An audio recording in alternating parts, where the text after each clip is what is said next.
I call on our key speakers, recognize ko lang yung dumating pa nating media friends. Val Gonzalez of DZRH, and then Kathy Cruz of Katipunan Channel, and DWL representatives Julie de Guzman and Victor Salonga. Okay, at this point, let's start our discussions on exports, supply chains, and digitalization. I'll call on the first speaker. He is Mr. Tom Medina of Brands and Exports Incorporated. Please welcome Mr. Tom Medina. You have the floor. Hi, good morning everyone. Thank you, Doy, and President Gandhi, and of course, Vice President Ernie. Ernie, maraming salamat for a nice segue to the discussion. My company is one of at the forefront of what we call export consolidation, and we have an association called the Philippine Export Service Providers and Consolidators Association. Our group, composed of more than 300 active consolidators, mixes different MSME products into one container for a single buyer. So we are not forwarders in the sense that we put in different products for different people in one container, just like how a reverse function of a balikbayan box does. But we only serve one client for every container or air shipment that we do. And this is the main function of consolidators. So, in talking about the exports, let me share this with you, and maybe some of you have requested me to touch on a little bit with the challenges that we are facing. First and foremost, kagaya ng sinare ni Kadani, exporting means to create that balance of trade. And unfortunately, we're now ranked number 5 in ASEAN, with Singapore at the top and the other top 6. No? So, isa na lang notch, mababa pa tayo. The same way that our coconut exports have been, our coconut positioning is now number 3, if not going to be number 4 by next year. So, para sa amin po, if the government says 99.5% or 98% of total enterprises belong to MSMEs, and only about 3% are actually, or 2%, a little bit over 2% are with the large corporations, it is also mentioned by statistics quoted in most of the trade data na that 3% contributes actually 60% of total revenue of enterprises. And the 99% only contributes 30%. So that is a very, very strong and striking imbalance with regards to the positioning and sustainability of the MSMEs. Now, as Kadani also mentioned, we have been earmarking for more exports, but why is it that it is not growing? Simply because the ease of doing business in the Philippines has not been addressed thoroughly. In the last DTI and DA and other multi-agency fora that we have attended, we have been trying to solve the issues of not only supply chain but even with DA on the supply of the raw materials and other issues confronting us. We have found out that there is an issue of convergence and congruence. Convergence on the policies and congruence of programs. Meaning, most of the government agencies now, just like what Kadani said, lacks the promotional efforts on our products. No? And so, what happens is that even if somebody came up with a very nice idea, say for example, one of the products we've been carrying is a pure calamansi without pulp and sugar, nobody's been highlighting it. And so what happens is that it doesn't get to where it should be. You see, and we have salted egg, and we have salted egg potato chips, which has caught up with the market, but nobody has been highlighting it because there is no money behind. And sadly though, our salesmen at the forefront of government agencies have not learned their lessons on how to properly market and reach out what product should go to overseas Filipinos and what could possibly go to mainstream markets. We have been largely at the forefront of private labeling and bulk raw material basis production of our agricultural products. And therefore, this has not placed a map for the Philippines. Now, you will tell me, what is the significance of consolidators? Kagaya nga ng sabi ni Kadani, I can put 20 small manufacturers in one container or even 50. And that would give them exposure at the very least to the overseas Filipino market, which is, if we don't serve, is being served by Indonesia, Thailand, and Vietnam. These three countries have copied the preferred profile of snacks and condiments that we are producing at a more competitive price. Now, given that situation, that we have these small enterprises being given the exposure through consolidation, another thing that we address is the development of new products for the market. If you go to the supermarkets today, whether here or abroad, in the United States, in the small stores in Europe, even in Japan, or even in Australia, what you will find in the shelves are the same products copying each other. From the granule-based seasoning, you have at least 6 brands. On condiments, you have at least 12 or 15 brands. On the bottled preserves, the Natin for halo-halo, you have what? 25 brands. In the United States alone, there are 20 brands. Imagine there is nothing that we have come out when in fact Thailand has come up with canned rambutan, they have come up already with canned Natin, which is now, by the way, being private label and imported by a large national brand of a seafood product, isn't it? So my point is that if you don't give exposure to our small MSMEs, then there will be no more growth, no more new products coming out, and the Philippines will have no future in the world arena in as far as product development is concerned.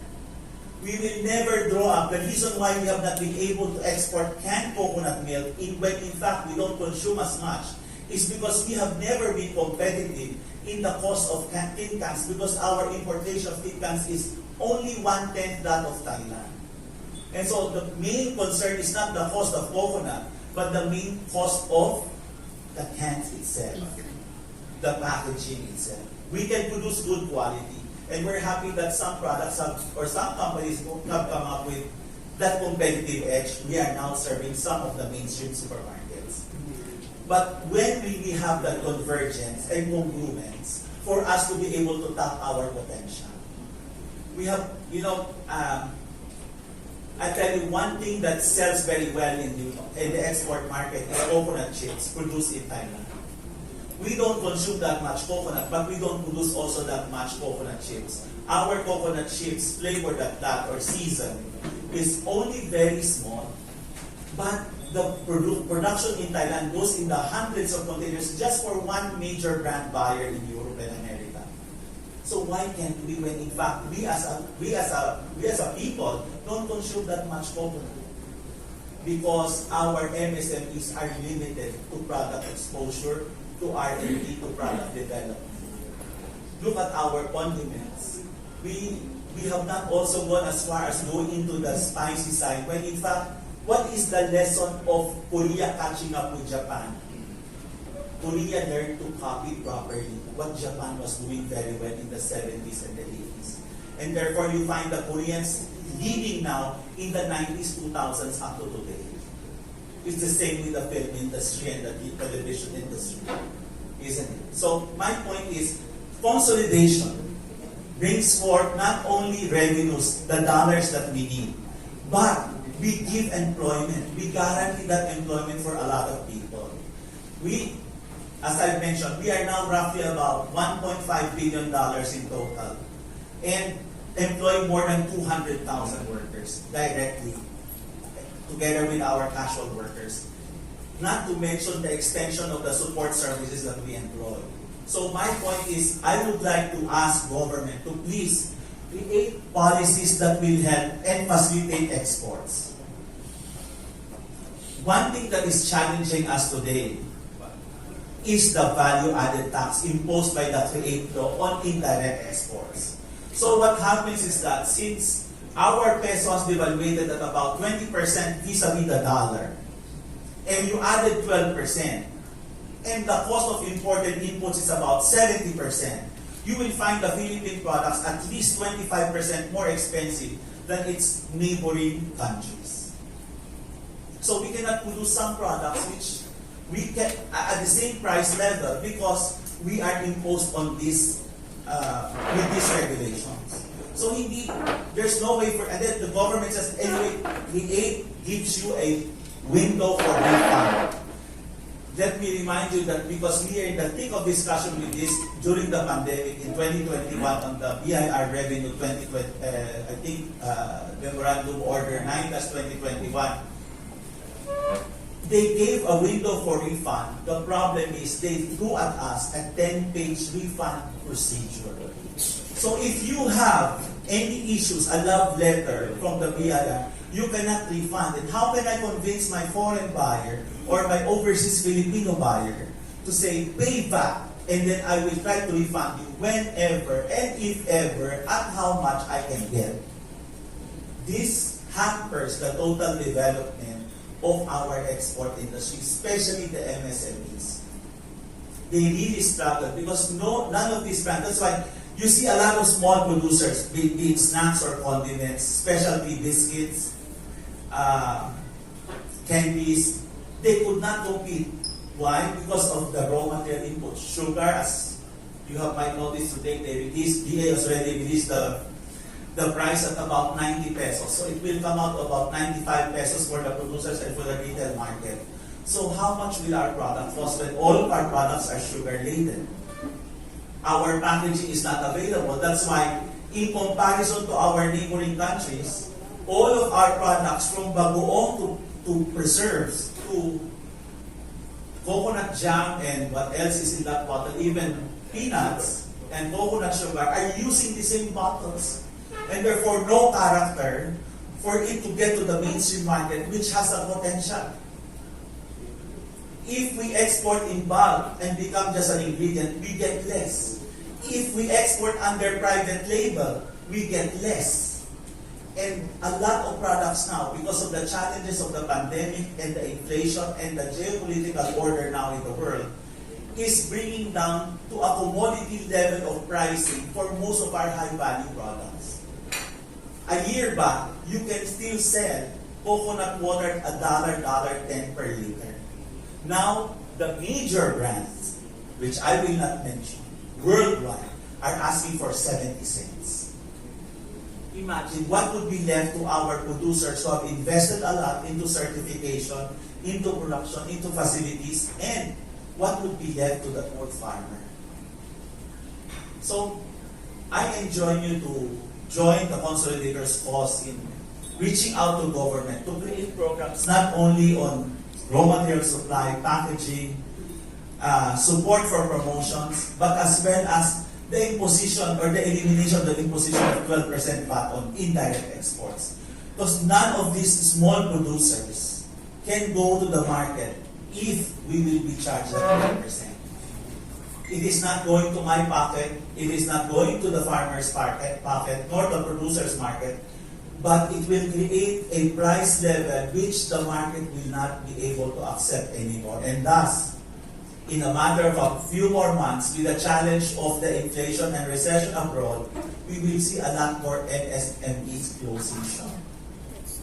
This is the sad plight. So, much as the DOF has confirmed that there was an oversight on the imposition of VAT on indirect exports, to do that corrective legislation with Congress will take another 2 years.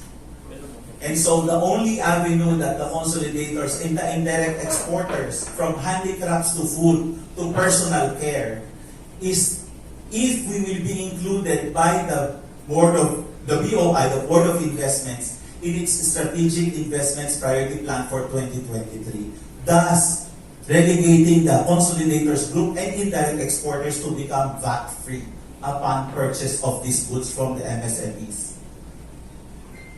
Now, let me share to you that the consolidators, aside from just purely on a trading basis, because sometimes the government does not appreciate the trading basis position of the consolidators, let me enumerate to you and exemplify to you that as consolidators, we spend on the marketing, the compliance, the documentation, certification, promotions of all of these MSMEs. We help them design better labels. We spend for their shipment cost. We travel for them just to push the product that we believe would have a potential either on the mainstream or the Filipino markets abroad. If you go to Saudi Arabia, all the callo removers, the callo skin removers, are made in the Philippines under a private label. But why does it not grow so much? Because it does not have the support. Now the buyers have said, Tom, we will stop buying these callus removers from the Philippines because Thailand is offering it at a much cheaper price. Why is it that the sense of one famous guy cannot now go to and open new markets? Because that famous scent guy started with Consolidators. And now if he sells to us, he has to add 12% VAT. So how will you open Africa? How will you open Eastern Europe, Central Asia, which are new markets for us, or even India for this matter, which has potential for niche Filipino products because of our shared profile of products and taste that could not be addressed by the government. When have we started exporting? Why do we not understand it until today? So, for me, I really put forward this question to government and say, will you really is MSMEs really at the forefront of your agenda in the development of the industries? Or are we saying we are just doing band-aid solutions and banner programs to say that we are busy doing something for our government, for our people, and for our MSMEs? The large corporations can definitely afford it. But even them, they are suffering now. Because these large corporations cannot also go to new markets without the trial orders that are coursed through consolidators like me. And then when you say agricultural products, Mr. Troy Salakong is witness to this. Somehow our saba, mango, calamansi, fresh products are being exported through consolidators in big centers going as far as the Middle East to Saudi Arabia, Libya, and Lebanon. But now, how can you support that when in fact we would have to be added certain VAT if there is a little processing involved? So, gentlemen and ladies, my point is, yeah, you do not have to look far because Mondelisin, Century Pacific, Oishi have all transferred San Miguel have all transferred their production outside of the Philippines, Vietnam, Thailand, Indonesia. They are now in China. And let me remind you what happened in the 90s. In the 90s, if you go to the Middle East, you will see the logo of Silver Swan. And I will say this, I will mention the brand because at that time, the original owner of Silver Swan had an issue with a Middle Eastern buyer. That they copied the logo, had it produced in Thailand. Now, because of this discouraging situation for exporters, some of our exporter members and some of the other exporter traders are going to Thailand, Vietnam, and Indonesia because it will be far easier for them to have the nata de coco, the bagoong, the snacks, the fish cracker that we like, the pancit canton and pancit bihon produced out of all of these countries without the necessity of adding fat. So one member of mine already opened shop in Singapore, the other one opened in Thailand, another one's opening in Vietnam, another one is transferring to Myanmar. I mean, look at dried mangoes. Our dear Mr. Justin Uyo, Pro Food International, has already opened a larger facility in Myanmar. Or Cambodia rather. Why? The ease of doing business, the cost of raw materials, the support from the government is there in Cambodia. So, whether you are a large agricultural producer or a personal care manufacturer, just like the scent guy or somebody who does whitening, how can they grow? You know that whitening soap we had a Japanese look of the packaging has a potential of going to China. But simply because the development of that brand has to course through guys like us, now the Chinese said, sorry, your price is very expensive. You have, because manufacturer has to add that. And the Chinese people said, we would like to try first how we will move because we will be spending a lot of money developing the brand.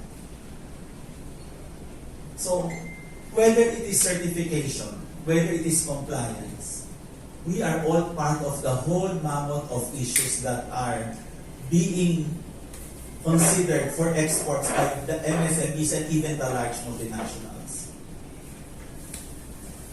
That granule seasoning, which you put on anything, is produced by a large multinational.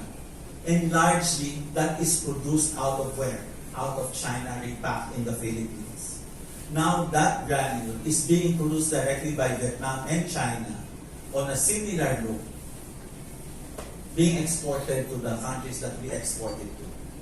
So how many more industries are we prepared to lose?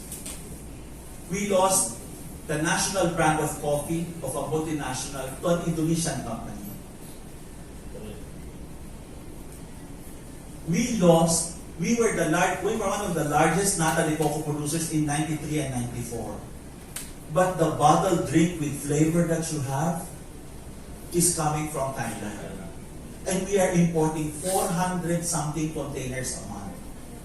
So why is it that the Philippines cannot compete and produce the same? Simply because cost of sugar, cost of packaging is higher in the Philippines. And all other attendant costs of doing business makes it more complicated and difficult and costly. So I would like to say the port issues, we were discussing the supply chain. DTI actually organized, I did not know that the DTI has a supply chain and logistics management division reporting directly to the office of the secretary. And when the lead person of the Brown Bag Committee discussing the issues brought it up to us based on a 2-day notice, we learned that all of the solutions that they were discussing on the 5th or the 4th Brown Bag meeting were all band-aid solutions to the issues of the logistics and supply chain. Whether it be the issues on the container yard, the trackers, the BOC computer, the overtime and under-the-table pay for e-track customs guards guarding all of the imported raw materials and packaging. I mean, it could be solved in one sitting if only all of the agencies will define, all the issues with each agency will be defined. But yet on the 4th meeting, we did not have it. So hence, PTI again organized a 5th meeting, out of which we did not find the notes on the 4th meeting addressed on the 5th meeting. So how many times will we look like busy? Just like, I think Mr. Toys Alohop and I have sat on the exporters meet many years now. And as one of the more openly spoken exporters, I've said every year, we have the same issues except that the panelists are just different. But the issues have remained the same. The people who were moderating have already left the DTI, but yet the issues remain to be the same. So when are we gonna act? And the private sector says we should organize a public-private monitoring, just like what Ernie is saying. Kasi kung hindi, everything just repeats itself, and you will say, I cannot address this, I cannot do that. And just like what Kadani says, now that all of the money is with the LGUs, we were trying to help one LGU in Central Visayas. And the mayor was really very passionate about helping their MSMEs. He said, I will have a project for this, have a project for that. And he said, I even, just like BBM, he appointed himself as the municipal agricultural officer so that there will be forceful implementation and work on the program. After I gathered the consultants and created a team who will manage the projects, they did not have a proper understanding of how to develop the agricultural chain to produce the products that were exportable. To think that they would have very good agricultural plants for cassava, corn, banana, peanuts, cacao, and turmeric. Okay. So, thank you so much. I hope I was able to raise to you enough issues, and maybe Mr. Pamintuan can add on more to the supply chain. Thank you. Thank you, Tom.